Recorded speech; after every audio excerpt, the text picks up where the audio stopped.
ముందుగా చిన్న ప్రార్థన చేసుకుని ముందుకు వెళదాం. దేవుని యొక్క మాటలు మనకు జీవాన్ని ఇచ్చేవి. And being ready to be able to hear అనేది మనం చేసుకోవాల్సినటువంటి విషయం. దేవుని యొక్క మాటను వినడానికి నేను సిద్ధంగా ఉన్నాను. నాతో మీరు మాట్లాడండి. మనం కనుక సిద్ధంగా ఉంటే దేవుడు తన వాక్యం ద్వారా మనతో మాట్లాడేటువంటి వాడే ఉన్నాడు అనే విషయాన్ని మనం జ్ఞాపకం చేసుకుని చిన్న ప్రార్థన చేద్దాం. ప్రభువా, నీకు వందనాలు. ఈ దినాన నీ యొక్క సన్నిధిలోనికి రావడానికి, నిన్ను స్తుతించడానికి, మహిమపరచడానికి మీరు ఇచ్చినటువంటి అవకాశాన్ని బట్టి నేను స్తుతిస్తున్నాం. ఎందరికో లేనటువంటి భాగ్యాన్ని ప్రభువా మీరు మాకు ఈరోజు అనుగ్రహించి ఉన్నారు. దేవుని యొక్క సన్నిధిలో మేము గడుపుతున్నటువంటి యొక్క సమయంలో ఈ యొక్క వాక్యం ద్వారా మాకు దిశానిర్దేశం చేయవలసిందిగా ప్రార్థిస్తున్నాం. మాకు డైరెక్షన్ అనుగ్రహించండి. ముందున్నటువంటి సమయాన్ని మీ చేతులకు అప్పగించుకుంటున్నాం. పరిశుద్ధాత్మదేవ, మీరు మాతో మాట్లాడండి, మమ్మల్ని ఒప్పింపు చేయండి, డైరెక్ట్ చేయండి. సమస్తమైన స్తుతి, ఘనత, మహిమ, ప్రభావాలు నీకే ఆరోపించుకుంటూ యేసు నామములో ప్రార్థించి అడిగి పెట్టుకొనుచున్నాము తండ్రి, ఆమేన్. కీర్తనల గ్రంథము 51వ కీర్తన.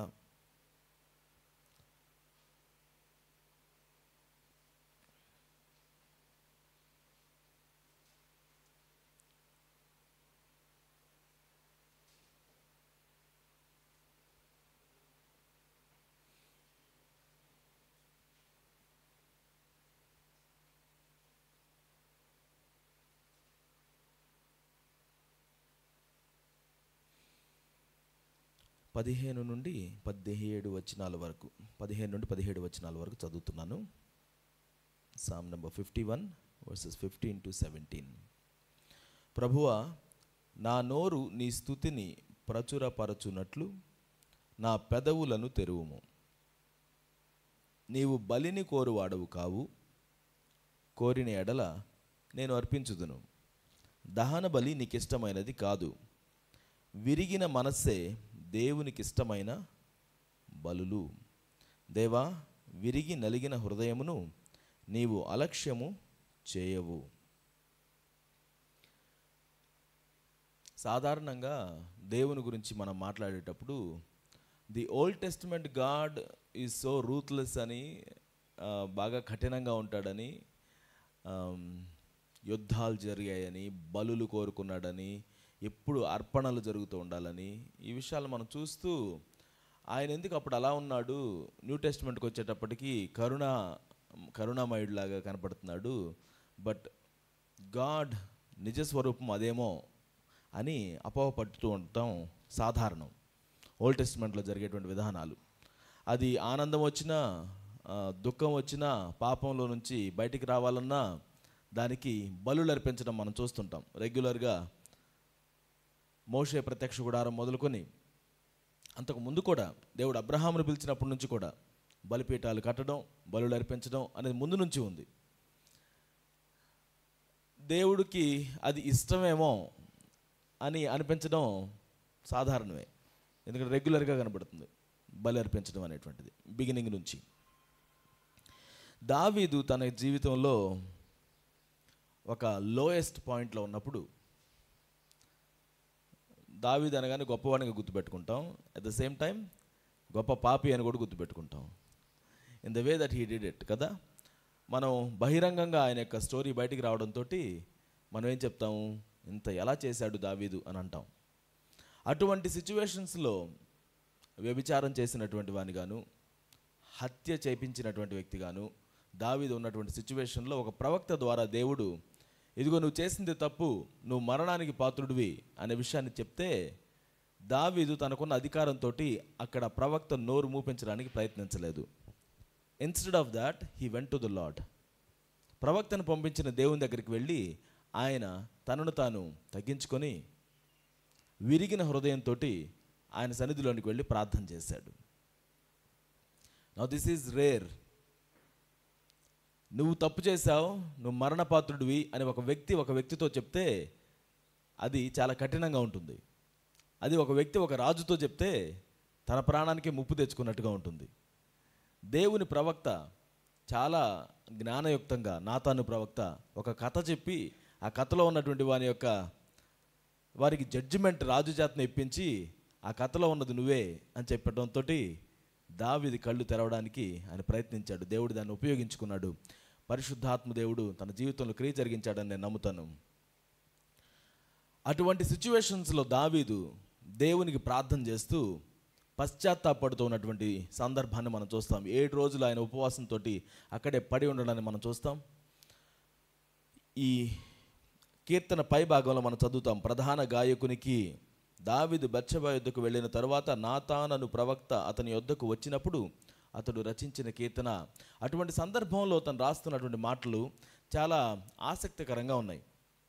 ప్రభువా, నా నోరు నీ స్తుతిని ప్రచురపరచునట్లు నా పెదవులను తెరువుము. నా పెదాలని తెరవండి ప్రభువా, నా నోరు నిన్ను స్తుతించేటట్లుగా అని ఆయన అంటున్నప్పుడు, ప్రభువా అని సంబోధిస్తున్నప్పుడు ఆయన యొక్క హృదయం మనం ఇక్కడ గమనించుకుందాం. దేవుని స్తుతించడం అనేది, దేవుని వైపుకి తన యొక్క నోటిని తెరచి ఆరాధించడం అనేటువంటిది ఎటువంటి హృదయంతో సాధ్యమవుతుందో దావీదు అర్థం చేసుకుంటున్నాడు. ఇక్కడ దేవుని ఎడల సరి అయినటువంటి మనస్సు లేకుండా మనం నోరు తెరచి దేవుని స్తుతించడం అనేటువంటిది సరి అయినటువంటి అర్పణ కాదు అని దావీదుకి అర్థమైంది. అప్పటికే చక్కగా పాటలు పాడేటువంటి దావీదు అప్పటికే రాశాడేమో 23వ కీర్తన. తన జీవితంలో చిన్నతనం నుంచి దేవునికి రమ్యమైన పాటలు పాడుతూ దేవుణ్ణి ఆరాధించేటువంటి, దేవుని మనసెరిగినటువంటి వ్యక్తిగా ఉన్న దావీదు ఇప్పుడు మరలా ప్రార్థన చేస్తున్నాడు. ప్రభువా, నా నోటిని, నా పెదాలని తెరవడానికి, నిన్ను స్తుతించడానికి నాకు సహాయం చేయండి, నా పెదాలని తెరవండి ప్రభువా. హ్యావ్ యు ఎవర్ ఫెల్ట్, మన జీవితంలో దేవుని స్తుతించడం అనేది ఎంత ఆనందంగా అనిపించినా స్తుతించడం అనేటువంటిది జరగకుండా మన నోరు బంధించబడ్డం ఎప్పుడైనా ఎక్స్పీరియన్స్ చేశారా? You want to praise the lord but nothing is coming out of your mind, nothing is coming out of your lips. ప్రార్థించాలని వెళతావు, ఏం ప్రార్థించాలో తెలియదు, లోపల నుంచి ఏం మాటలు రావట్లేదు. ఏదో చేయాలని దేవుని కోసం, ఇంతకుముందు బాగా నీకు నచ్చినవే, ఇంతకుముందు బాగా నువ్వు ఎంజాయ్ చేసినవే, but then today it feels like it is boring, today it feels like it is just a random thing, a regular thing, ఎప్పుడు జరిగేటువంటిదే. దావీదుకి అది అర్థమయ్యి అంటున్నాడు, నా పెదాలను తెరవండి ప్రభువా నిన్ను స్తుతించేటట్లుగా. పాపము మనిషిని ప్రార్థనకు దూరం చేస్తుంది, స్తుతికి దూరం చేస్తుంది, దేవుని యొక్క సన్నిధికి దూరం చేస్తుంది. ఆయన సన్నిధిలోనికి నువ్వు వచ్చినా మరలా నీవు ఇంతకు మునుపట్లాగా దేవుని స్తుతించాలి అని అంటే దేవుని సహాయం మనకు కావాలి. ఆయన నా ప్రార్థన అంగీకరిస్తాడా, అంగీకరించడా, పాప క్షమాపణకు సంబంధించినటువంటి నిశ్చయిత కావాలి. దేవుడు నన్ను క్షమించాడు అనేటువంటి నిశ్చయిత, దేవుడు నా పక్షాన ఉన్నాడు అనేటువంటి నిశ్చయిత, దేవుని స్వరం వినేటువంటి నిశ్చయిత, ఇదిగో నువ్వు నా కుమారుడివి, ఇవి నా కుమార్తెవు అని దేవుడు పలికేటువంటి ఆ యొక్క మాటల స్పష్టత మన హృదయానికి తాకకపోతే మరలా ఎప్పుడు కూడా మనం మునుపటిలాగా స్తుతించడం కుదరదు. అదే పాటలు మనం పాడుతూ ఉండొచ్చు, మనకు నచ్చినటువంటి వాటిలో మనం ఆనందిస్తూ ఉండొచ్చు, బట్ స్టిల్ ఎక్కడో మన యొక్క హృదయంలో మనకు తెలుస్తుంది, is it really worth it? ఈ స్తుతి దేవుడు అంగీకరించేదేనా? ఇప్పుడు మనం కూర్చొని మన యొక్క జీవితాన్ని సమర్పించుకుంటుంటాం. ప్రభువా, నా జీవితాన్ని సమర్పిస్తున్నాను. ఇమాజిన్ యువర్ సెల్ఫ్ పాత నిబంధనలో ఎక్కడో ఉండి, ఉదాహరణకి కయ్యూను హేబెల్ స్టోరీలో నువ్వు నేనున్నాం. ఇప్పుడు దేవుని సన్నిధికి బలి తీసుకుని వెళుతున్నాం. ఈరోజు మార్నింగ్ మనం దేవుని సన్నిధికి తీసుకుని వెళ్ళేటువంటి బలి దేవుడు స్వీకరించడానికి సిద్ధంగా ఉందండి మనం అనుకుంటామా? సిద్ధంగా లేదని మనం అనుకుంటామా? What do you feel? It's a real test. ఇప్పుడు మనం దాన్ని తీసుకెళ్ళడం లేదు, దేవుడు దాన్ని తీసుకున్నాడో లేదో మనకి క్లారిటీగా అర్థం కావడం లేదేమో, but then deep down God is telling you and you are realising it whether this is offer worthy, దేవునికి అప్పగించేటువంటి యోగ్యమైందా కాదా అనేటువంటి దాని గురించి. మనం రోమీలకు రాసిన పత్రిక 12వ అధ్యాయం మొదట్లో మనం ఏం చదువుతాం? మనం సజీవ యాగంగా మన యొక్క శరీరాన్ని ఆయనకి సమర్పించుకోవాలి. ఎలా? దేవునికి ఎటువంటిదిగా? సజీవ యాగంగా సమర్పించుకోవాలి. దానికి ఉన్న క్వాలిటీస్ ఏంటి? 2 క్వాలిటీస్. What are those?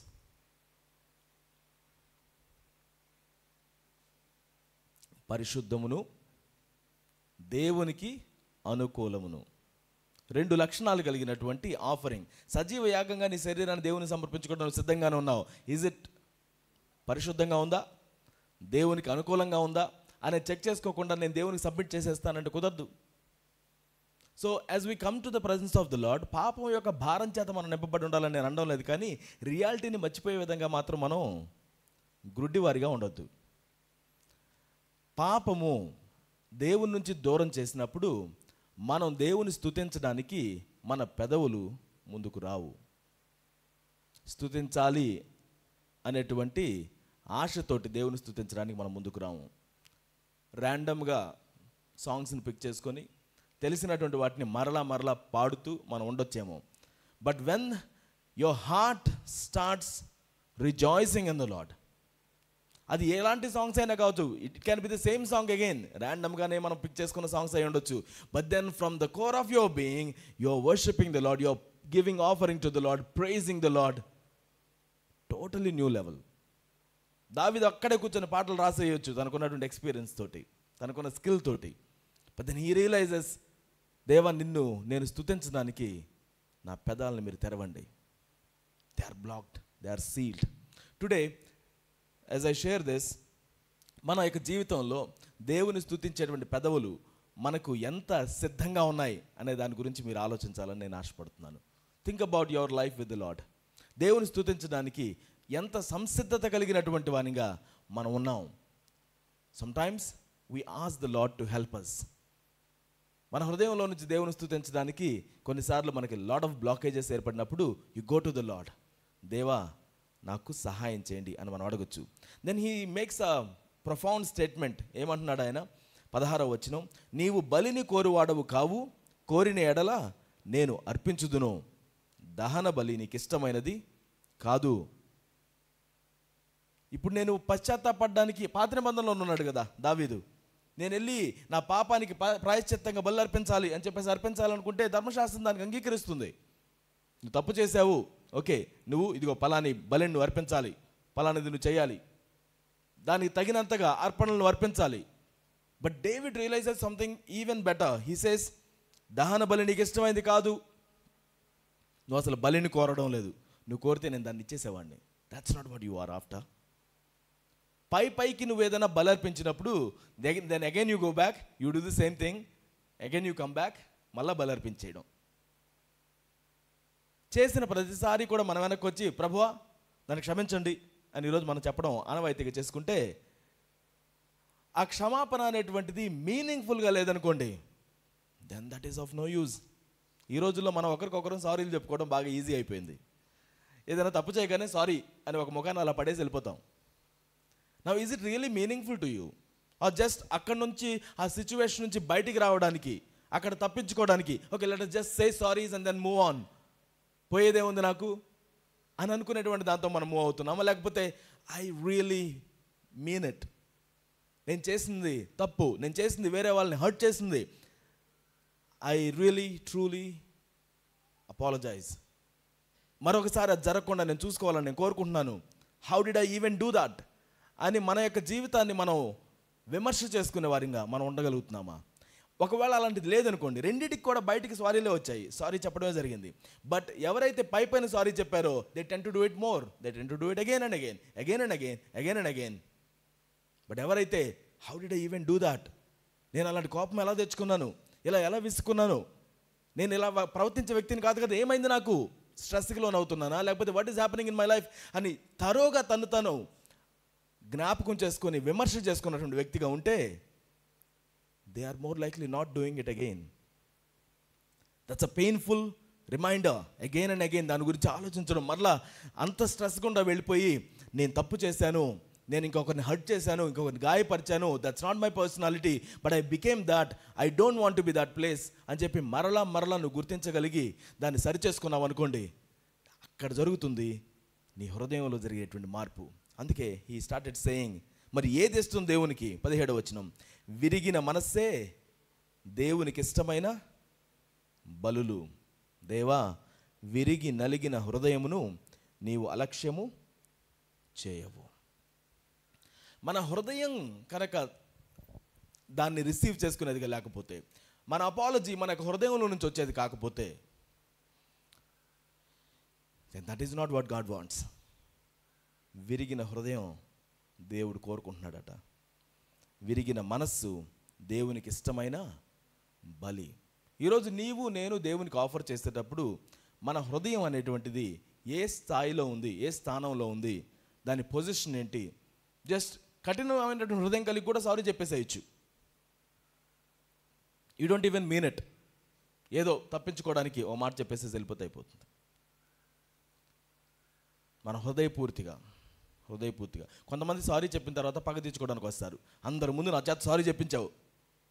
అరే నువ్వు సారీ చెప్పింది నిజంగా అదైతే just you wanted to say it, తప్పించుకోవడానికి అప్పుడు చెప్పావు, నీ హృదయంలో పగ పెంచుకున్నావు. Then what is it? నీ హృదయం కఠినంగా ఉంది, పైకి మాత్రం పదాలేదో మాట్లాడాయి. దేవునికి కావాల్సింది మన హృదయం యొక్క స్థితి, మన మనస్సు యొక్క స్థితి. ఈరోజు దేవుడిని నువ్వు స్తుతించడానికి, ఆరాధించడానికి వచ్చినప్పుడు మన యొక్క మనస్సు ఏ విధంగా ఆయనకు ప్రతిస్పందిస్తుంది? అది విరిగినటువంటి మనస్సుగా, నలిగినటువంటి మనస్సుగా మనకుందా? ఎందుకు ఉండాలండి? మేమందరం పరిశుద్ధులం, ఇప్పుడు మేము నీతిమంతులం, నా హృదయం ఎందుకు విరిగిందిగా ఉండాలి అని మనకు అనిపించొచ్చాము. ఎస్, దేవుడు నిన్ను నీతిమంతుడు అని పిలుస్తున్నాడు, పరిశుద్ధుడు అని పిలుస్తున్నాడు. దానికి తగిన జీవితాన్ని నువ్వు జీవిస్తూ ఉన్నట్లయితే సంతోషంతో దేవుని స్తుతించు. ఒకవేళ దానిలో నుంచి ఒక అడుగైనా కానీ కిందకి జారుతున్నట్లయితే హృదయాన్ని పగలగొట్టుకుని ఆయన సన్నిధిలోనికి వెళ్ళి, ప్రభువా నువ్వు నన్ను పిలిచిన పిలుపుకి తగిన జీవితాన్ని జీవించడం విఫలమవుతున్నాను, హెల్ప్ మీ. నా వల్ల కాదని నువ్వు నమ్మని నేను అనడం లేదు, but take the help of the lord. దానికి బదులుగా దేవుడు నన్ను పిలిచాడు కదా, ఆయనే చేస్తాడు, నేనైతే నాకు నచ్చినట్టుగా జీవిస్తాను అని కోరుకుంటున్నట్లయితే you will never be that. You never be able to do anything. దేవునికి ఇష్టమైన దాన్ని మనం ఎప్పటికీ ఆఫర్ చేయలేం. సో ఈరోజు మనల్ని మనం పునర్విమర్శ చేసుకుందాం. బైబిల్ ఏం చెప్తుంది? మన యొక్క హృదయం విరిగి నలిగిందిగా ఉండాలంటే ఎలా ఉండాలి అని బైబిల్ చెప్తుంది. I want us to open to యోవేలు గ్రంథానికి వెళ్ళి 2వ అధ్యాయాన్ని ఓపెన్ చేసి అక్కడ మనం ముందు ఉంచబడినట్టు ఒక ఎనాలజీని చూడాలని నేను కోరుకుంటున్నాను. యోవేలు గ్రంథము 2వ అధ్యాయం 12 నుండి 19 వచనాలు.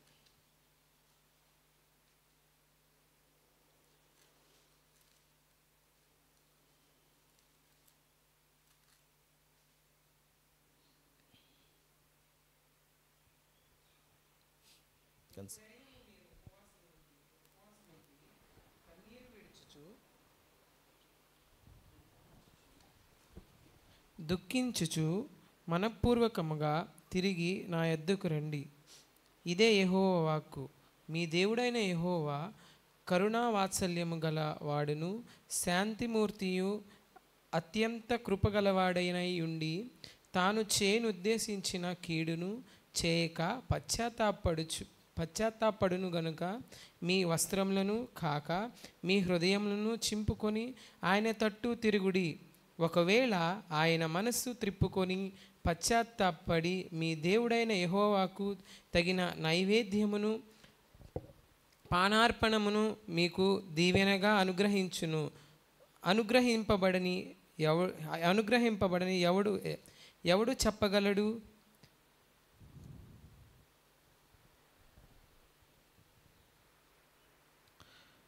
యోవేలు ప్రవక్తల్లో యూదా ప్రాంతంలో వారి కోసం ప్రవచించినటువంటి ప్రవక్త.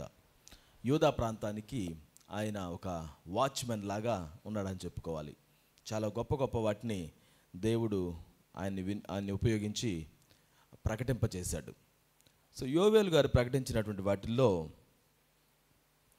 ఆయన అక్కడ ఉన్నటువంటి ప్రజలను ఉద్దేశించి, మీ బ్రతుకులను మార్చుకోండి, మీ జీవితాల్లో మార్పు రావాలి, దేవుని యొక్క దినం ఒకటి వస్తుంది, మహా దినము అని 1వ అధ్యాయము 15వ వచనంలో మనం చదువుతాం.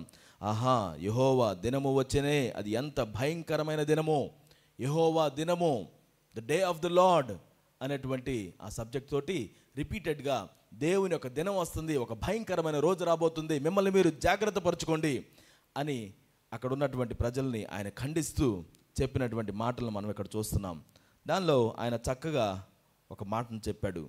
13వ వచనం, మీ దేవుడైన యెహోవా కరుణా వాత్సల్యములు గలవాడును, శాంతమూర్తియు, అత్యంత కృపగలవాడునయుండి తాను చేయనుద్దేశించిన కీడు చేయక పశ్చాత్తాపడును గనుక మీ వస్త్రములను కాక మీ హృదయములను చింపుకొని ఆయన తట్టు తిరుగుడి.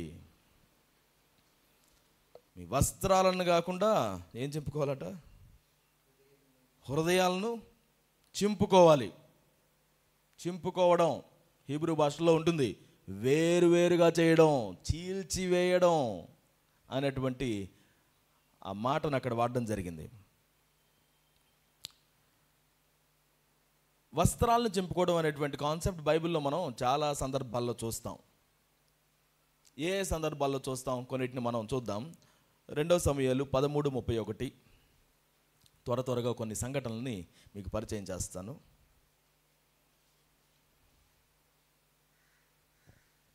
2 సమూయేలు 13:31.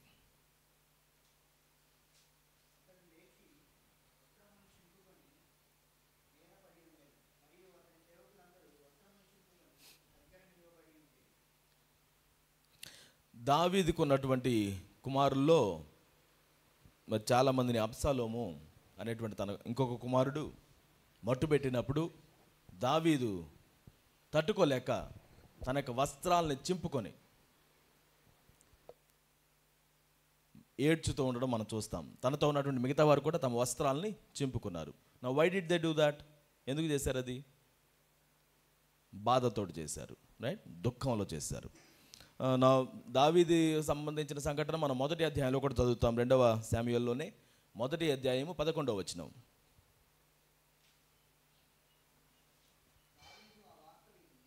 తన వస్త్రములు చింపుకొనెను. అతని యొద్దనున్న వారందరూ అలాగున చేసి సౌలును యోనాతానును యెహోవా జనులను ఇశ్రాయేల్ ఇంటివారును యుద్ధములో కూలిరని వారిని గూర్చి దుఃఖపడుచు ఏడ్చుచు సాయంత్రము వరకు ఉపవాసముండిరి. సో దావీదు తనతో ఉన్నవారు అగైన్ తమ బట్టలు చింపుకోవడం మనం చూస్తాం. ఎప్పుడు? సౌలు తన కుమారుడైన యోనాతాను ఇద్దరు కూడా మరణించిన రోజున దావీదు దగ్గరికి వర్తమానం తెస్తాడు ఒక ఆయన. ఇదిగో ఇక నువ్వే రాజువి, ఆ రాజు చనిపోయాడు అని చెప్పడానికి వస్తాడు.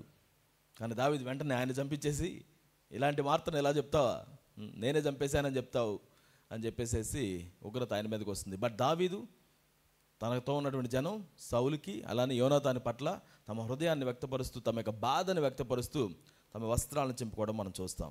There are many people.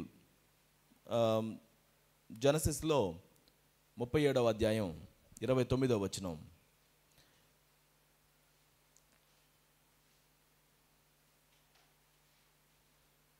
Reuben ఆ గుంటకు తిరిగి వచ్చినప్పుడు యోసేపు గుంటలో లేకపోగా అతడు తన బట్టలు చింపుకొని తన సహోదరుల యొద్దకు తిరిగి వెళ్ళి, చిన్నవాడు లేడే, అయ్యో నేనెక్కడికి పోదుననగా. 34వ వచనం, సేమ్ చాప్టర్. యాకోబు తన బట్టలు చింపుకొని తన నడుమున గౌనపట్ట కట్టుకొని అనేక దినములు తన కుమారుని నిమిత్తము అంగలార్చుచుండగా అతని కుమారులందరూ అతని కుమార్తెలందరూ అతనిని ఓదార్చుటకు యత్నము చేసిరి. జోషువ 7:6. యెహోషువ గ్రంథము 7వ అధ్యాయం 6వ వచనం.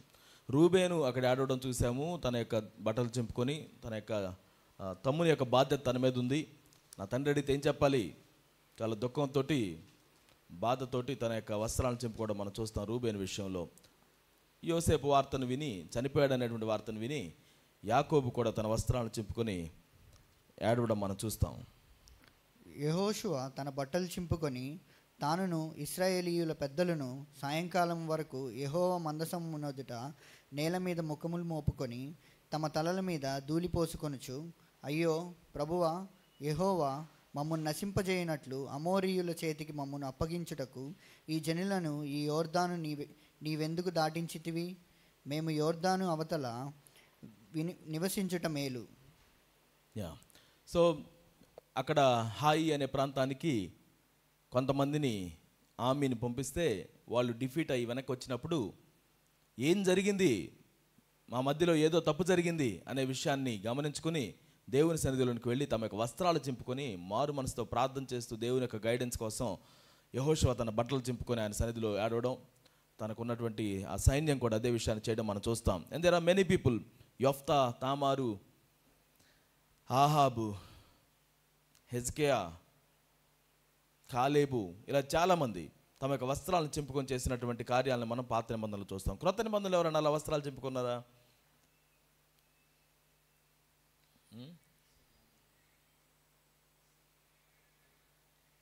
హై ప్రీస్ట్ ఒకసారి ప్రధాన యాజకుడు తన వస్త్రాలు చింపుకుంటాడు. ఎప్పుడు? యేసుక్రీస్తు వారు దేవదోషం చేశాడు అని అనుకొని మత్తయి సువార్త 26:65 మనం చూస్తాం.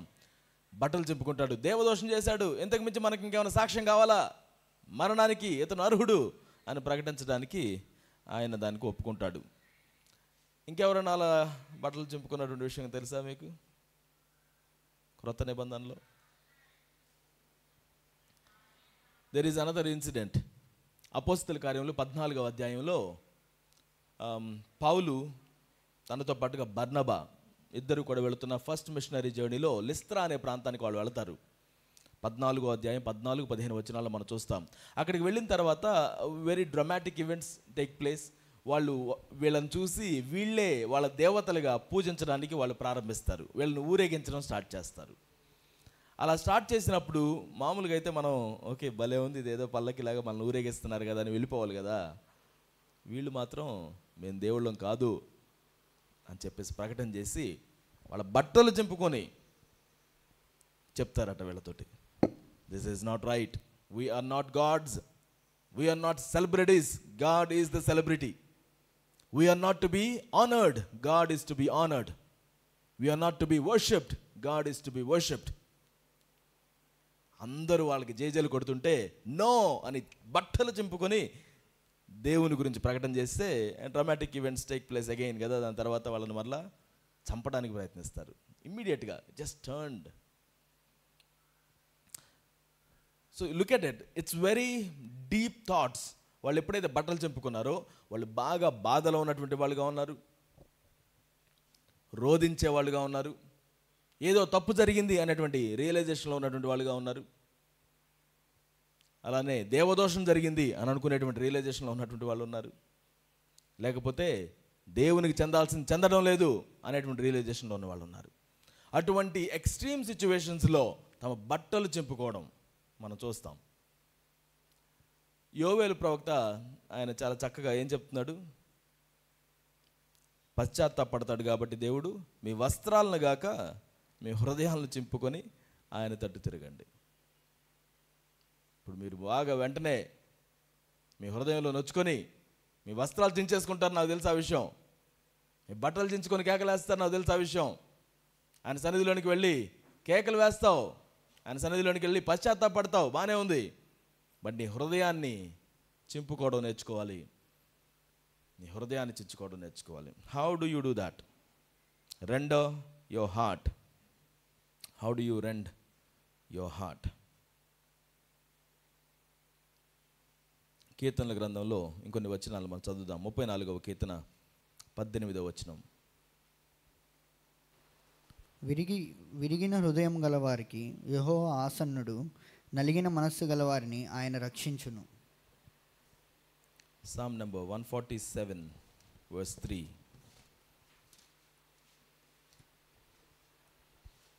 గుండె చెదిరిన వారిని ఆయన బాగు చేయువాడు, వారి గాయములు కట్టువాడు. ఐజాయా యెషయా గ్రంథం 61వ అధ్యాయం 1వ వచనం. ప్రభువగు యెహోవా ఆత్మ నా మీదకి వచ్చి ఉన్నది, దీనులకు సువర్తమానమును ప్రకటించుటకు యెహోవా నన్ను అభిషేకించెను. నలిగిన హృదయము గలవారి దృఢపరచుటకును, చెరలోనున్న వారికి విడుదలను, బంధింపబడిన వారికి విముక్తిని ప్రకటించుటకును, యెహోవా హితవత్సరమును మన దేవుని ప్రతిదండన దినమును ప్రకటించుటకును, దుఃఖాక్రాంతులందరినీ ఓదార్చుటకును, సియోనులో దుఃఖించు వారికి ఉల్లాస వస్త్రములు ధరింపజేయుటకును, బూడిదకు ప్రతిగా పూడందను, దుఃఖమునకు ప్రతిగా ఆనంద తైలమును, భారభరితమైన ఆత్మకు ప్రతిగా స్తుతి వస్త్రమును వారికి ఇచ్చుటకును ఆయన నన్ను పంపి ఉన్నాడు. రిపెంటెన్స్. యోవేలు సమయంలో అక్కడ ఉన్నటువంటి యూదా ప్రజలందరూ కూడా దేవునికి రిచువల్స్ చేయడం వాళ్ళకి అలవాటు అయిపోయింది. ఆఫరింగ్స్ ఇవ్వడం, బలులు అర్పించడం అలవాటు అయిపోయింది. అయితే అవేవి కూడా వాళ్ళ హృదయం నుంచి వచ్చినవి కాకుండా మారిపోయాయి. పైకి వాళ్ళు దేవునికి అర్పణలు అర్పించడం, రెగ్యులర్గా ఆయన సన్నిధిలోనికి వెళ్ళి పండగలు చేసుకోవడం, ఆయన సన్నిధిలోనికి వెళ్ళి ఆయనకి సంబంధించినటువంటి ఆఫరింగ్స్ అన్నిటిని కూడా ఆఫర్ చేయడం, అవి చేస్తున్నారు. But at the same time వాళ్ళ హృదయాలు మాత్రం దేవునికి దూరంగా ఉన్నాయి. నా ప్రజలు పెదాలతో నన్ను గనపరుస్తున్నారు, వాళ్ళ హృదయాలు నాకు దూరంగా ఉన్నాయి అని పదే పదే దేవుడు తన ప్రవక్తల ద్వారా వాపోయినట్లుగా యేసుక్రీస్తు వారు కూడా దాని గురించి ప్రకటించడం మనకు జరిగింది. హృదయాలను దూరంగా పెట్టుకొని చేసేటువంటి ఆ యొక్క సాంప్రదాయాలను మనం చూస్తున్నాం. ఈరోజు మనం అర్థం చేసుకుందాం, నీవు నేను దేవుని ఆరాధించడానికి వచ్చినప్పుడు మనం సాంప్రదాయంగా ఎంత పర్సెంటేజ్ ఆయన ఆరాధిస్తున్నాం, మన హృదయపూర్తిగా ఎంత పర్సెంటేజ్ దేవునికి మనం ఆరాధన చెల్లిస్తున్నాం. It is something to think about. నేను రెగ్యులర్గా జరిగేటువంటి ఒక యాక్టివిటీ లాగా దేవుని సన్నిధిలోనికి వచ్చి పాటలు పాడుతున్నానా, ప్రార్థిస్తున్నానా, లేకపోతే నా హృదయంలో నుండి నేను దాన్ని చేయగలుగుతున్నానా?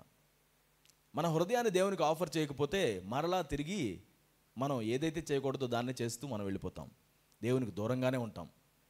ఇంకొకరితో మనం కంపేర్ చేసుకుని వాళ్ళకంటే నేను బాగానే ఉన్నాను కదా, నేను పర్వాలేదులే, నా జర్నీలో పర్వాలేదు, ఇంకొంతకాలం తర్వాత బాగానే బెటర్ అవుతాను, నేను తర్వాత ఇంకొంచెం బాగుంటానేమో అని అనుకుంటూ సరిపెట్టుకుంటూ ఉంటాం, రాజీ పడుతూ ఉంటాం. రాజీ పడ్డం అనేటువంటి విషయం జ్ఞాపకం పెట్టుకోండి. దేవుని యొక్క సాన్నిహిత్యానికి సంబంధించిన విషయంలో రాజీ పడ్డం అస్సలు మంచిది కాదు. రాజీ పడ్డం అంటే ఏంటి? మనం ఇలా ముందుకు వెళ్ళిపోతూ యూటర్న్ తీసుకొని వెళ్ళిపోవడం కాదు రాజీ పడ్డం అంటే. అంటే మన యొక్క దిశని పూర్తిగా మార్చమని కాదు రాజీ పడ్డం అంటే. మన దిశలో కొంచెం పక్కకు తిరగడం అట, కొంచెం పక్కకు తిరగడం. ఓడ నడిపేటువంటి వాళ్ళు రాడార్ని వాడతారు, రైట్, దిక్సూచిని వాడతారు. నా దిక్సూచిలో ఎంతో మార్పు కాదు, కొంచెం స్లైట్లీ డిఫరెంట్, కొంచెం ఇలా ఒక్క చుక్క కొంచెం ఇలా మారిస్తే చాలు, కొన్ని వందల కిలోమీటర్లు వెళ్ళేటప్పటికీ అది కొన్ని వందల మైళ్ళ దూరంలోకి వెళ్ళిపోతుందట. కొంచెం స్ట్రైట్గా ఉండాల్సింది కొంచెం పక్కకి ఇలా అంటే చాలు. రాజీ పడ్డం దేవుని యొక్క సన్నిధిలో పూర్తిగా మనం సబ్మిట్ చేసుకోవడానికి కొంచెం తగ్గితే చాలు, కొంతకాలానికి నువ్వు ఎక్కడో తేల్తావు, తేలవలసిన గమ్యస్థానంలోకి నువ్వు తేలవు. ఇది చిన్నదే కదా, చిన్న డిస్ట్రాక్షనే కదా, ఇది నన్ను అంతగా మార్చివేస్తుందా? ఇట్ మే నాట్ బీ అని మనం సర్ది పెట్టుకొని చివరికి మనం ఎక్కడో తెలియ, how did I end up here? ఇంత దూరం నేను ఎలా వచ్చాను? I did not plan to be here. ఇంత దూరం నేను ఎలా వచ్చేస్తాను దేవునికి అని అంటే నేను అది ప్రారంభించేవాడినే కాదు, అది చిన్నదని అనుకున్నాను నేను. That is how it has the power, the compromise అవ్వడం వల్ల వచ్చేటువంటి మార్పు. సో దేవుని విషయంలో కాంప్రమైజ్ అవ్వడానికి ఎప్పటికీ ప్రయత్నించొద్దు. ఆయనకి 100% మనం ఇవ్వడం కావాలి. ఏ చిన్నదానిలో కాంప్రమైజ్ అయినా దేవునికి మనం ఇవ్వాల్సిన హైయెస్ట్ ప్రయారిటీని మనం ఇవ్వడం లేదు అన్న విషయం మనం అర్థం చేసుకోవాలి. మన హృదయాలను చింపుకోవాలి, వాటిని తెరచి దేవునికి అప్పగించేసుకోవాలి. ఇదే మాటను ఇర్మియా గారు ఇంకొక ఎనాలజీతో మాట్లాడతారు. ఇర్మియా గ్రంథం 4వ అధ్యాయం 4వ వచనం.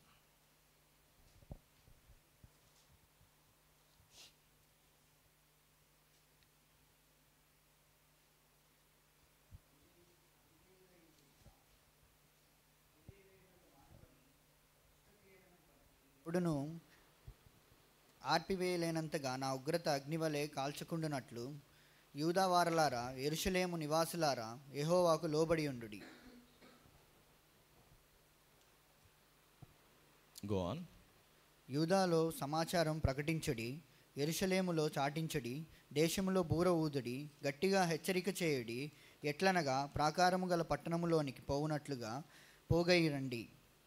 సియోను చూచినట్లు ధ్వజము ఎత్తుడి, పారిపోయి తప్పించుకొనుటకు ఆలస్యము చేయకుడని చెప్పుడి. యెహోవానగు నేను ఉత్తర దిక్కు నుండి కీడును రప్పించుచున్నాను, గొప్ప నాశనమును రప్పించుచున్నాను. Thank you. 4వ వచనం తెలుగు ట్రాన్స్లేషన్లో అవిధేయులై ఉండుట మానుకొని అనే పదం ట్రాన్స్లేట్ చేయబడింది. అవిధేయులై ఉండుట మానుకొని మీ దుష్టక్రియలను బట్టి ఎవడు ఆర్పివేయలేనంతగా నా ఉగ్రత అగ్ని వలె కాల్చకుండునట్లుగా యూదావారలారా, యెరూషలేము నివాసులారా, యెహోవాకు లోబడుడి అని ఆయన చెప్పేటప్పుడు అవిధేయులై ఉన్న దగ్గర 1వ నెంబర్ రాస్తే కింద రాసి ఉంటుంది. అనదర్ ట్రాన్స్లేషన్ ఏమని ఉంటుంది? మీ హృదయములకు ఛేదన సంస్కారం చేసుకొనుడి అని ఉంటుంది. In English it says circumcise your hearts అని ఉంటుంది. నా సర్కంసెషన్ అనేటువంటిది ఇశ్రాయేలులకు బాగా పరిచయమైనటువంటి కట్టడ. అబ్రహాం మొదలుకొని ఆ సంస్కారం వస్తుంది. నీ శరీరంలో నుంచి ఒక పార్ట్ని కట్ చేసేసి ఇచ్చాయి. ఆ ఎనాలజీ తీసుకొని ఇర్మియా గారు తన ప్రజలతో మాట్లాడుతున్నారు. ఏమని? నీ హృదయాలను సున్నతి చేసుకో, కట్ చేసేసాయి. It should be cut off. మన హృదయం యొక్క స్థితి గురించి ఈ మాటలు, హృదయాలను చింపుకో, హృదయాలకు సున్నతి చేయి అనేటువంటి మాటలు చాలా స్ట్రాంగ్ వర్డ్స్ ఎందుకు వాడబడ్డాయంటే స్పిరిచువల్గా మనం అటువంటి తీర్మానాలు చేసుకోగలగాలి అని దేవుడు అడుగుతున్నాడు. You have to deal with it very ruthlessly. నీ శరీరంలో చిన్న పార్ట్ కట్ చేయమంటే ఎలా ఉంటుంది? గోల్డ్ అయితే కట్ చేసేస్తాం, జుట్టు అయితే పీక్కుంటాం, అంతేగాని రక్తం వచ్చేటువంటి ఏదైనా పార్ట్ని కట్ చేయడం అంటే ఎలా ఉంటుంది? పొరపాటున తగిలితే కూడా నన్ను హత్య చేసేసారు రా బాబోయ్. నీ హృదయాన్ని జాగ్రత్తగా ఆపరేషన్ చేయాలట, కట్ చేసేసాయి. నీ హృదయాన్ని తెరచి పట్టుకో. స్పిరిచువల్గా మనం బ్రోకెన్గా ఉండాలి అనేటువంటి విషయాన్ని మరలా మనం చూస్తున్నాం. ఇదే విషయాన్ని ధన్యతల్లో యేసుక్రీస్తు వారు మాట్లాడతారు. మత్తయి సువార్త 5వ అధ్యాయం 3వ వచనం ఏమంటారు ఆయన? Blessed are the poor in spirit, poor in spirit, for theirs is the kingdom of heaven. ఆత్మ విషయంలో దీనులైన వారు ధన్యులు, పరలోక రాజ్యము వారిది. మన ఆత్మ యొక్క స్టేట్ని మనం జాగ్రత్తగా చూసుకోవాలి. ఇన్వర్డ్గా మన యొక్క స్పిరిచువల్ జర్నీలో నేను భలే రిచ్గా ఉన్నాను, నాకు తిరుగులేదు, నేను దేవుని ముందుకి ఇలా రొమ్ము విరుచుకొని పైకి చూసుకుంటూ వెళ్ళిపోయి, దేవా ఎలా ఉన్నావు ఈరోజు, ఏ పాట పాడమంటావు, ఓకేనా నీకు ఇది?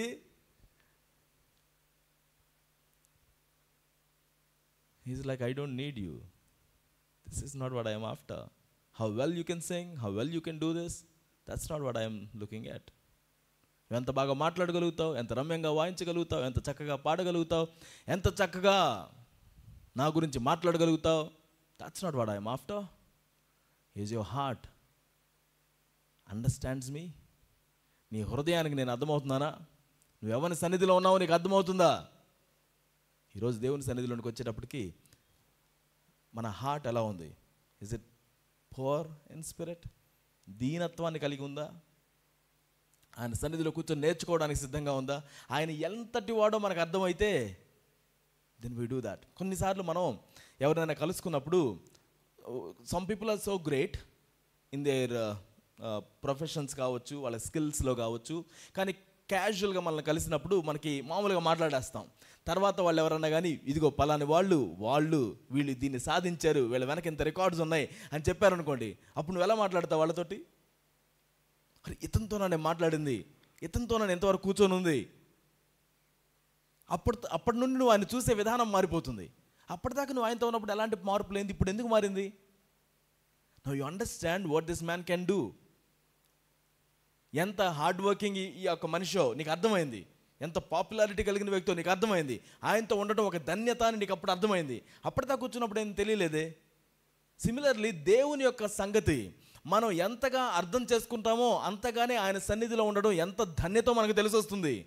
Unless we have that revolution about who God is, ఆయన ఘనత ఏంటో మనకు అర్థమైతే తప్పించి ఆయన సన్నిధిలో మనం ఉన్నప్పుడు ఆయనకి అటువంటి రెస్పెక్ట్ మనం ఇవ్వలేకుండా ఉంటాం.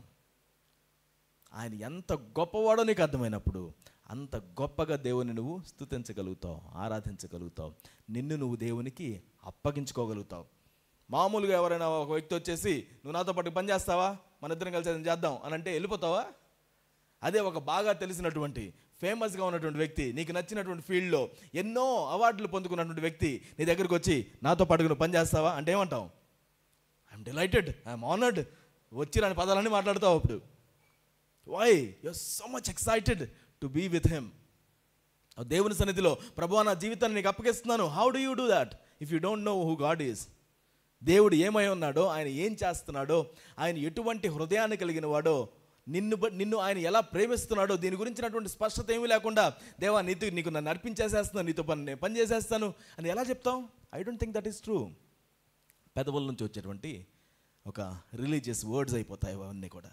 నన్ను నీకు అర్పిస్తున్నాను ప్రభువా, నీ చిత్తాన్ని నా జీవితంలో చేసేసేయండి, నీకు ఇష్టాన్ని నా జీవితంలో చేసేసేయండి.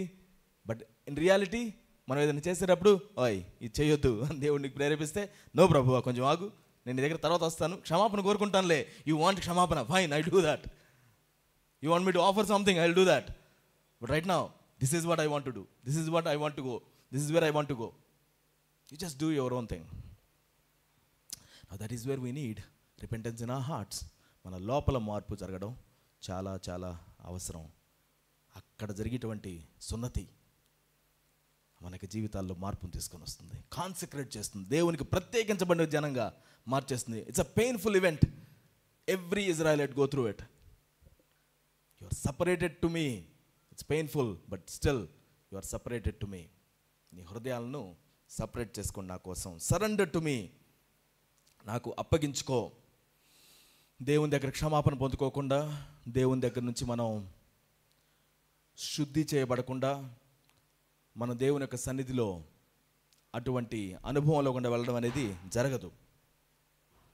దేవుని యొక్క సన్నిధిలో మనం రెస్టోర్ అవ్వాల్సినటువంటి పరిస్థితి ఉంటుంది. Again and again, again and again. We are work in progress. So there are things, దేవుడు దాన్ని చిజిల్ చేసేసేయాలి, తీసేసేయాలి. పూర్తిగా పాలిష్ అయ్యేంత వరకు what you do, you work on it. చెక్క పని మనం చేసేటప్పుడు ఎలా ఉంటుంది? చెక్క పని చేసేటప్పుడు చివరిదాకా చెక్కుతూనే ఉంటావు, ఏదో ఒకటి మారుస్తూనే ఉంటావు, నీట్గా చేసి అప్పుడు చివరికి కానీ మనం పాలిష్ వాడడం దానికి.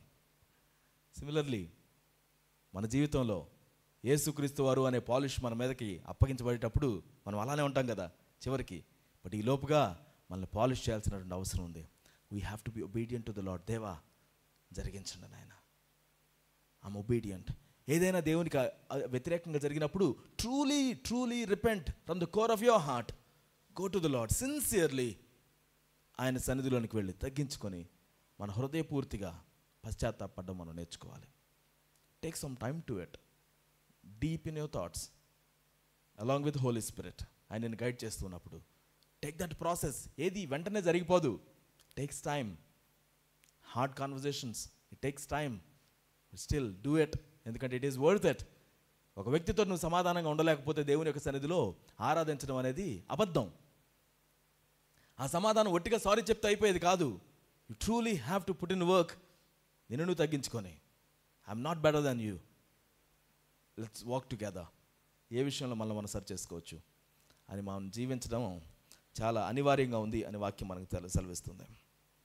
యెషయా గ్రంథం 6:5 మనం చూస్తాం. ఇందాక మనం అనుకున్నట్లుగా I'm a man of unclean lips. యెషయా గారికి దేవుని యొక్క దర్శనం కలిగినప్పుడు ఆయన కలిగినటువంటి స్పష్టత ఏంటది?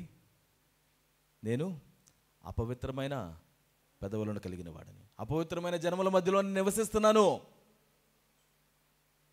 How can I be receiving this? నేను దీనికి యోగ్యుడు కాదు, నేను అపవిత్రుణ్ణి. ఇంత పరిశుద్ధత నేను ఎలా చూడగలుగుతాను, ఎలా గ్రహించగలుగుతాను? వెన్ యూ రియలైజ్ ఇట్, దేవుడు వదిలిపెట్టట్లేదు. అప్పటికి కూడా పరలోకం నుంచి అగ్నిని పంపించాడట. ఆ బలిపీఠం నుంచి, పరలోకంలో ఉన్నటువంటి టాబర్నాకల్లో నుంచి, ఒక బలిపీఠంలో నుంచి ఆ బొగ్గు నిప్పుగా ఉన్నటువంటిది కిందకి పంపించబడింది. తన యొక్క పెదవులను తాకింది. అపవిత్రము అని అనుకున్నది కాల్చివేయబడేటట్టుగా దేవుడు సహాయం చేసి, now you are ready for me అని దేవుడు సిద్ధం చేశాడు. Now if I ask you, are you ready for the lord to be using you? నా అక్కడ వచ్చేటప్పటికి మన ప్రశ్నకి సమాధానం, మన అపవిత్రత కాల్చివేయబడిందా? Have you ever felt the pain of the uncleanness, the pain of sin? వాటి నుంచి దేవుడే మనల్ని విముక్తి చేయగలుగుతాడు. ఆయన క్షమాపణ మనకి ఎంత మధురంగా ఉంటుంది అంటే, ఒక ప్రసవ వేదన పడినటువంటి స్త్రీ చివరికి బిడ్డ పుట్టగానే ఆ పెయిన్ అంతా మర్చిపోయినట్లుగా, పాపం యొక్క పెయిన్ అంతా మనం మర్చిపోయి దేవుడిచ్చేటువంటి ఫలాన్ని ఆస్వాదించగలిగినటువంటి వారిగా దేవుడు మనల్ని చేస్తాడు. But if you don't go through the pain, there is no gain. చెప్పుకుంటాం కదా, without pain there is no gain. Please understand, మన హృదయాల్లో అటువంటి పెయిన్లో గుండా మనం వెళ్లకుండా you will not have this. 51వ కీర్తన గ్రంథంలో 51వ కీర్తన 10వ వచనం మనం చదువుదాం.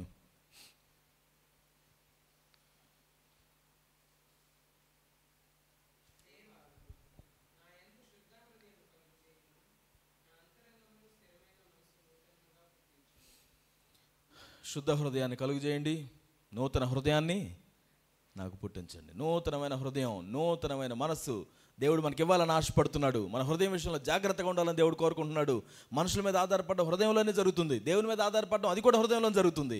దాన్ని మనం చూసుకోకపోతే మన పెదవుల ద్వారా వచ్చే దానికి ఎటువంటి అర్థం ఉండదు. మనం విలాప వాక్యాల్లో నుంచి ఇంకొక మాటను చదువుదాం. 2వ అధ్యాయం 19వ వచనం.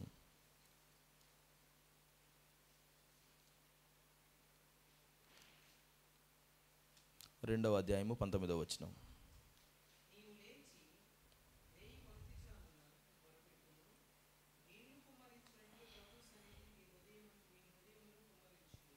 నీ హృదయాన్ని కుమ్మరించు. ఎలా? నీళ్లు కుమ్మరించినట్లుగా ప్రభు సన్నిధిని నీ హృదయాన్ని కుమ్మరించు. Of your hearts. నీళ్లు పోసినట్టుగా నీ హృదయాన్ని కుమ్మరించు.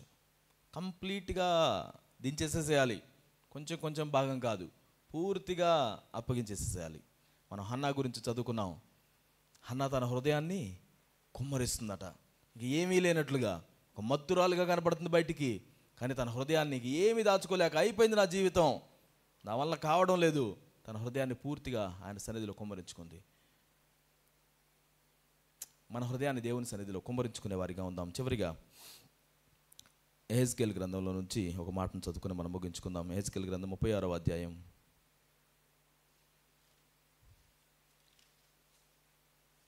ఎహెజ్కేల్ గ్రంథం 36వ అధ్యాయము 24 నుంచి 29 వరకు చదువుతున్నాను నేను. 24 నుండి 29. నేను అన్యజనులలో నుండి మిమ్మును తోడుకొని ఆయా దేశములలో నుండి సమకూర్చి మీ స్వదేశములోనికి మిమ్మును రప్పించెదను. మీ అపవిత్రత యావత్తు పోవునట్లు నేను మీ మీద శుద్ధ జలము చల్లుదును. మీ విగ్రహముల వలన మీకు కలిగిన అపవిత్రత అంతయు తీసివేసేదను. నూతన హృదయము మీకు ఇచ్చేదను, నూతన స్వభావము మీకు కలుగజేసేదను. రాతి గుండె మీలో నుండి తీసివేసి మాంసపు గుండెను మీకు ఇచ్చేదను. నా ఆత్మను మీ యందుంచి నా కట్టడలను అనుసరించు వారిగా, నా విధులను గైకొను వారినిగా మిమ్మును చేసేదను. నేను మీ పితరులకు ఇచ్చిన దేశంలో మీరు నివసించెదరు. మీరు నా జనులై ఉందురు, నేను మీ దేవుడునై ఉందును. మీ సకలమైన అపవిత్రత పోగొట్టి నేను మిమ్మును రక్షింతును. మీకు కరువు రానియక ధాన్యమునకు ఆజ్ఞ ఇచ్చి అభివృద్ధి పరుతును. దేవుని యొక్క వాగ్దానాన్ని మనం చేపడదాం. మన హృదయం, నా హృదయం ఎలాంటిది, నేను ఎప్పటికీ దేవుని తెలుసుకోలేను. వాస్తవమే, మనందరి హృదయాలు తప్పిపోయినవిగా, చనిపోయినటువంటి స్టేట్లో ఉంటే దేవుడు వాటిని పునరుజ్జీవించాడు. ఆయన అంటున్నాడు, నూతన హృదయాన్ని నేను మీకు ఇస్తాను, నూతన స్వభావాన్ని మీకు కలుగు చేస్తాను. నా స్వభావం ఇంతే అన్నా, నేను ఇంతే ఉంటాను. నో, నూతన స్వభావాన్ని దేవుడు కలుగు చేస్తానంటున్నాడు. రాతి గుండెను మీలో నుంచి తీసివేసి మాంసపు గుండెను మీకు ఇస్తానని చెప్తున్నాడు. కఠినమైనటువంటి హృదయాన్ని దేవుడు తొలగించేస్తానని చెప్తున్నాడు. నా ఆత్మను మీ అందుంచి నా కట్టడలను అనుసరించువానిగా, నా విధులను గైకొని వారిగా మిమ్మల్ని చేసేదను. చాలామంది అడుగుతుంటారు, నేను దేవుని యొక్క ఆజ్ఞకి ఎలా లోబడాలి, దేవుని యొక్క చిత్తానికి నన్ను నేను అలవాటు చేసుకోవాలి, ఏ విధంగా దేవుని యొక్క మార్గం నుంచి వైదొలగకుండా జీవించాలి. With you it is not possible, with me it is not possible. దేవుడు అంటున్నాడు, నా ఆత్మను మీ యందు నేను ఉంచుతాను, నా కట్టడలను అనుసరించేవారిగా, నా విధులను గైకొనేవారిగా మిమ్మును చేస్తాను. దేవుడు చేస్తానంటున్నాడు. So this is not on you and me. దేవుని యొక్క సహాయం లేకుండా దేవుని యొక్క వాక్యానికి లోబడ్డం మనకి ఎప్పటికీ కుదరదు. దేవుడి సహాయం మనకు తోడుగా ఉంది. అది మనం ప్రోత్సాహకరంగా తీసుకుందాం. ఆయన సన్నిధిలోనికి వెళ్ళి మన హృదయాలను సరి చేసుకుందాం. ఇదేదో ఒక వాక్యంలాగా మనం వినేసేసి బాగానే ఉంది అని అనుకోవడానికి కాదు. లిటరల్గా మన యొక్క హృదయాలను దేవునికి అప్పగించుకునే వారిగా, ఎలాగైతే ఒక ఆపద వస్తుంది అని అంటే తమ యొక్క బట్టలు చింపుకొని గోనె పట్ట కట్టుకుని నినివే పట్టణస్థులు ప్రార్థన చేయడం ప్రారంభించారో, అదేవిధంగా మన యొక్క జీవితంలో దేవుని యొక్క సన్నిధిలోనికి వెళ్ళి మనం ప్రార్థించడం, తగ్గించుకొని అప్పగించుకోవడం మనం చేయాలి. లిటరల్గా పశ్చాత్తాపడడం మనం నేర్చుకోవాలి. చిన్నదైనా పెద్దదైనా ఆయనకి సన్నిధిలోనికి వెళ్ళి సంపూర్తిగా మనం ఆయనకి సబ్మిట్ చేసుకుని దాని మీద జయాన్ని పొందుకోవడం దేవుని దగ్గర నుంచి మనం పొందుకోవాలి. మనకున్న ప్రతి శోధనల విషయంలోనూ, ఇదిగో పలానా శోధనలో నేను పదే పడుతున్నాను అని నీకు అనిపిస్తే దేవుని యొక్క సన్నిధిలోనికి వెళ్ళు, దాన్ని అప్పగించుకో సంపూర్తిగా. I do not want this lord, నా నుంచి దీన్ని కట్ చేసేసేయండి. దేవుడు నూతనమైన మనసు నీకు ఇస్తాడు, తన ఆత్మ ద్వారా నిన్ను నింపుతాడు. వాటి నుంచి నిన్ను వైదొలిగేటట్లుగా, దేవుని కట్టడలకు లోబడేటట్లుగా దేవుడు నిన్ను ఎంపవర్ చేస్తాడు. ఈరోజు దేవునికి మళ్ళీ మనం అప్పగించుకుందామా? ప్రార్థన చేసుకుందాం. మన హృదయాన్ని దేవునికి అప్పగించుకునే వారిగా ఉందాం. As we offer our selves to the lord, దావీదు ప్రార్థించినట్టుగా, ప్రభువా నేను నిన్ను స్తుతించేటట్లుగా నా పెదవులను తెరవండి. ఈరోజు ప్రార్థన చేద్దాం దేవుని సన్నిధిలో, ఆయనకు అప్పగించుకుందాం. మన మోకరించి మన చేతులను పైకెత్తి, ప్రభువా నన్ను నేను నీకు సబ్మిట్ చేస్తున్నాను, నీకు ఆమోద యోగ్యమైనటువంటి వారిగా ఉండడానికి, పరిశుద్ధమైనటువంటి వారిగా ఉండడానికి మీరు కృప చూపించండి.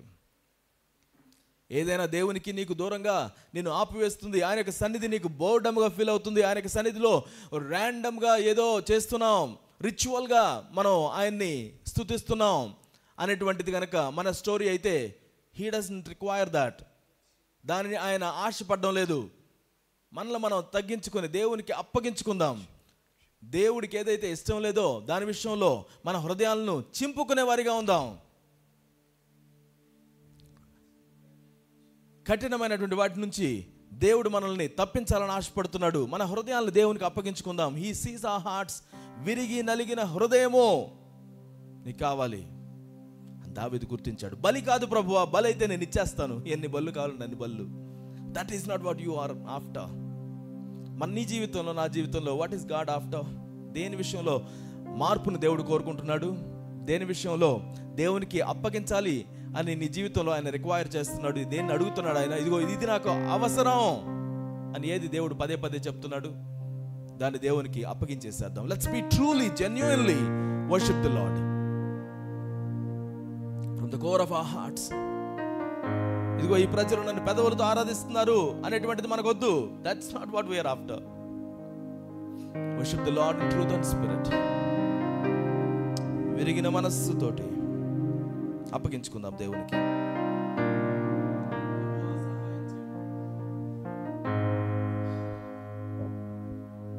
ఆ జీవితాల్లోని చిత్తమును జరిగించండి. అపవిత్రతకు దూరంగా ఉండేటువంటి వారిగా, ప్రత్యేకించబడిన వారిగా జీవించడానికి కృప చూపించండి. మొరపెడదాం దేవుని సన్నిధిలో, మొరపెడదాం దేవుని సన్నిధిలో, అప్పగించుకుందాం ఆయన సన్నిధిలో. ఓ యెహోవా ఎదుట సాగిలపడి నమస్కారం చేయుడి. దేవాతి దేవుని సన్నిధిలో ఆయన వైపు చూస్తూ ఆరాధించడం ఎంత గొప్ప భాగ్యమో కదా. Let's not take it for granted. He surpasses all our understanding. His presence is more than anything that we can ever imagine. మనం ఊహించని అశక్యమైనటువంటి కార్యములను కలిగినటువంటి వాడు దేవుడు. నీ ఆత్మచేత నన్ను నింపండి ప్రభువా.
మోకరిల్లుచున్నాడయ్యా.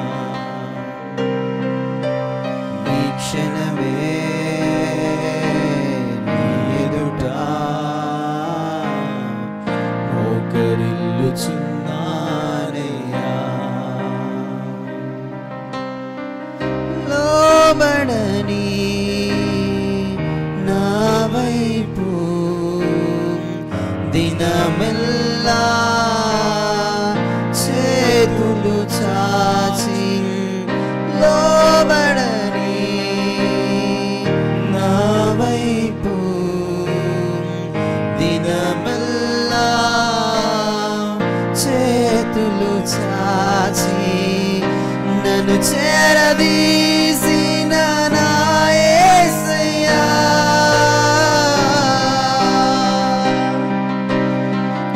నన్ను చేరదీసిన నా యేసయ్యా,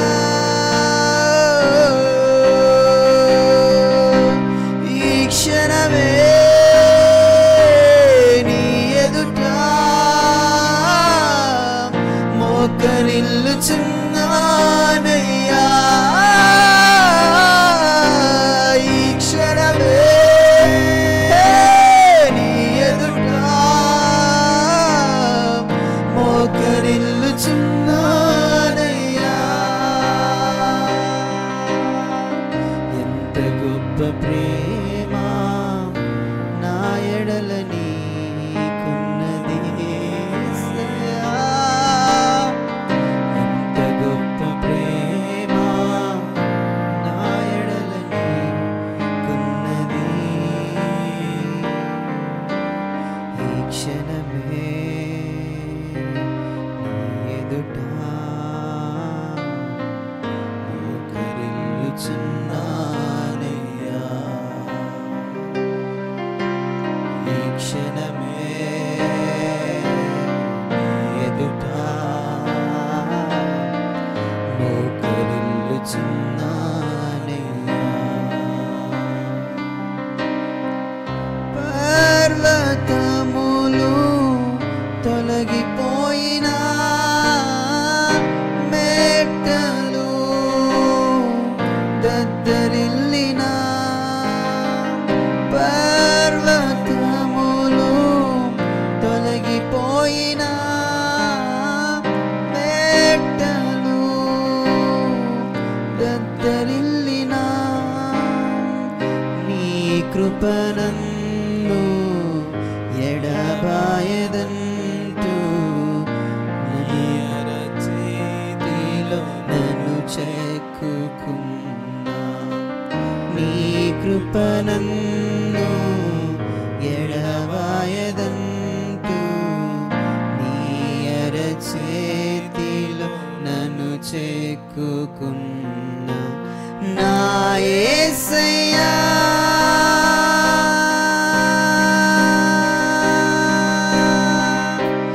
నా యేసయ్యా,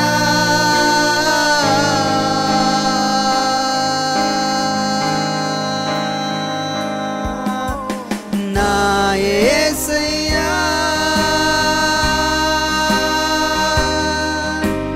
నా యేసయ్యా,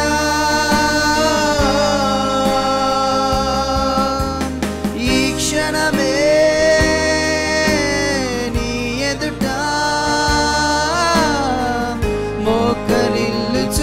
మోకరిల్లుచున్నానయ్యా,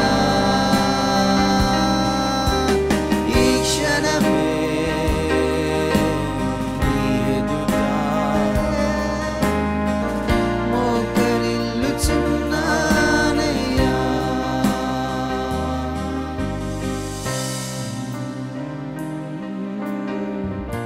నా ఎడల నీకున్నది ఎంత గొప్ప ప్రేమ, నా ఎడల నీకున్నది,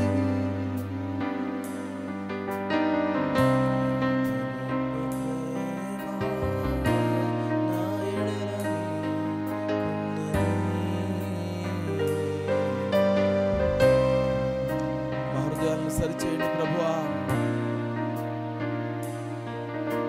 ట్రూ రిపెంటెన్స్, అతి శ్రేష్టమైన దేవుని యొక్క సన్నిధిలోనికి వచ్చినప్పుడు శ్రేష్టమైన బలిగా మమ్మల్ని మేము తగ్గించుకోవడానికి, సరిచేసుకోవడానికి ఏమాత్రం వెనక్కి తగ్గేవారిగా మేము ఉండకుండా అయా సంపూర్తిగా మమ్మల్ని సున్నతి చేసుకునేవారిగా, హృదయాలను సున్నతి చేసుకునేవారిగా, సంపూర్తిగా తెరచి నీ యొక్క సన్నిధిలో అప్పగించేవారిగా ఉండడానికి కృప చూపించండి నాయనా.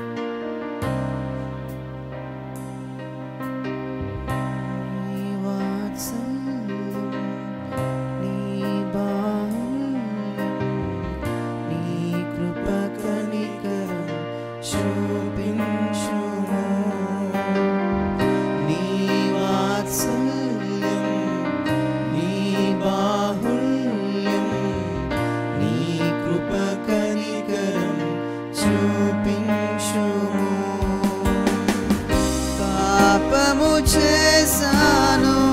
దోషినయ్యున్నాను, పాపము చేశాను, దోషినయ్యున్నాను, తెలిసియున్నవి నా అతిక్రమమే, తెలిసియున్నవి నా పాపములే, తెలిసియున్నవి నా అతిక్రమమే, తెలిసియున్నవి నా పాపములే. నీ సన్నిధిలో నా పాపములే ఒప్పుకొందునయా,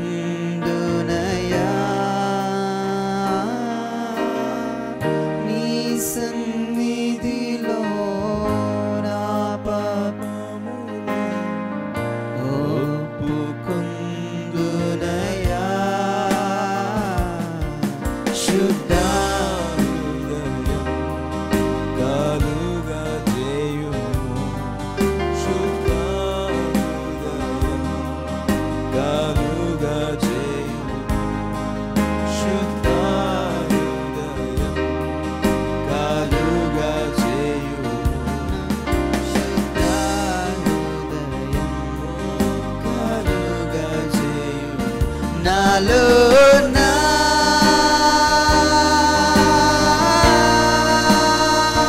నాలో నా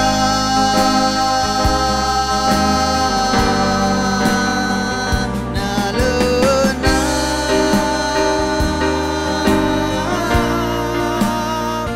నాలో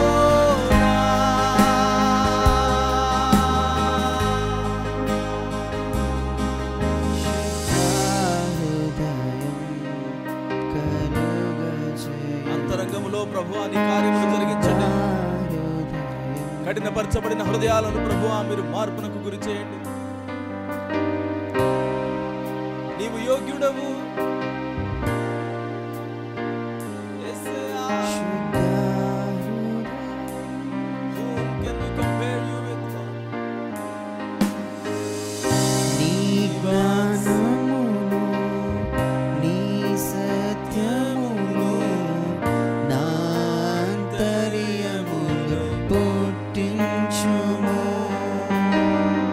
నీ జ్ఞానమును, అయ్యా, సహాయము చేయండి, మీ నీ జ్ఞానమును అనుగ్రహించండి. సత్యమును నా అంతర్యములో పుట్టించుము. ఉత్సాహ సంతోషం నీ రక్షణానందం, ఉత్సాహ సంతోషం నీ రక్షణానందం కలుగజేయుము నా హృదయములో,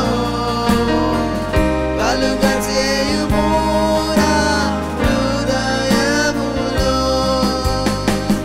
కలుగజేయుము నా హృదయములో, కలుగజేయుము నా హృదయములో.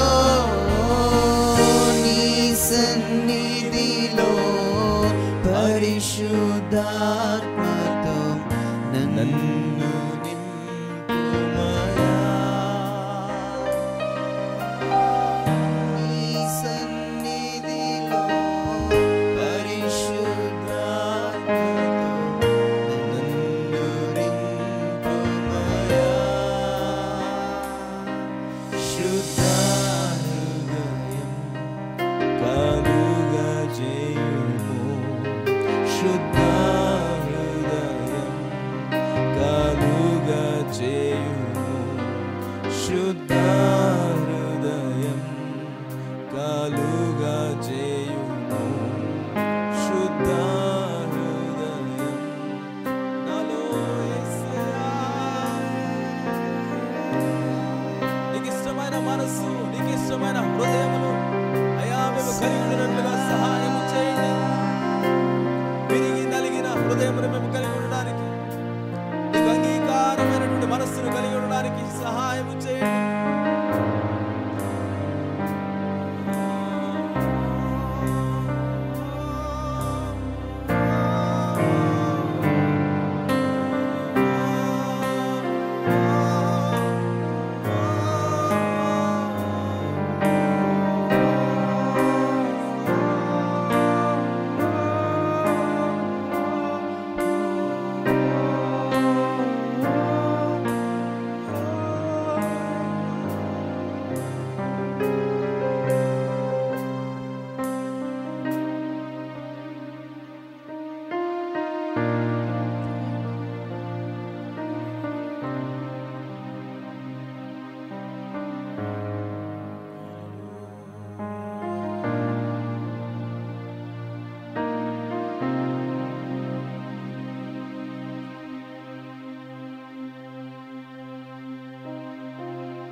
ఆయన సహవాసాన్ని కోరుకుందాం. ఆయనకు సన్నిధిలో కనిపెట్టేవారిగా ఉందాం. నిజముగా దేవుని చేత స్వీకరించబడేటువంటి అర్పణలాగా మన యొక్క జీవితాన్ని ఆయనకు సమర్పించుకుందాం. ప్రభువా, నీకు వందనాలు. మా యొక్క జీవితాలను నీ ముందు ఉంచుచున్నామయ్యా. మీ చేత పరిశుద్ధపరచబడినవిగాను మీకు అనుకూలంగా ఉండేటువంటి అర్పణగాను ప్రభువా మా యొక్క జీవితాలను నీ ముందు ప్రదర్శిస్తున్నామయ్యా. ఇదిగో మా యొక్క అర్పణలు మీరు స్వీకరించండి. మెరిగినటువంటి మనస్సు, నలిగినటువంటి హృదయాన్ని కలిగినటువంటి వారి ట్రూ రిపెంటెన్స్ తోటి నీ యొక్క సన్నిధిలోనికి వస్తున్నామయ్యా. మీ ఆత్మచేత మీరు నింపుదల చేయండి. నూతన హృదయాన్ని, నూతన స్వభావాన్ని మాకు అనుగ్రహించండి. నీ కట్టడలను గైకొనేటువంటి వారిగా మమ్మల్ని మీరు తీర్చిదిద్ది నడిపించండి. అట్టి ప్రక్రియలో మమ్మల్ని రూపాంతరపరుస్తూ క్రీస్తు వలె మమ్మల్ని మార్చుచున్నందుకు నీకు వందనాలు చెల్లించుకుంటూ, స్తుతి ఘనత మహిమ ప్రభావాలు నీకే ఆరోపించుకుంటూ యేసు అతి శ్రేష్టమైన నామములో ప్రార్థించి అడిగి వేడుకొని పొంది ఉన్నాము తండ్రి. ఆమేన్.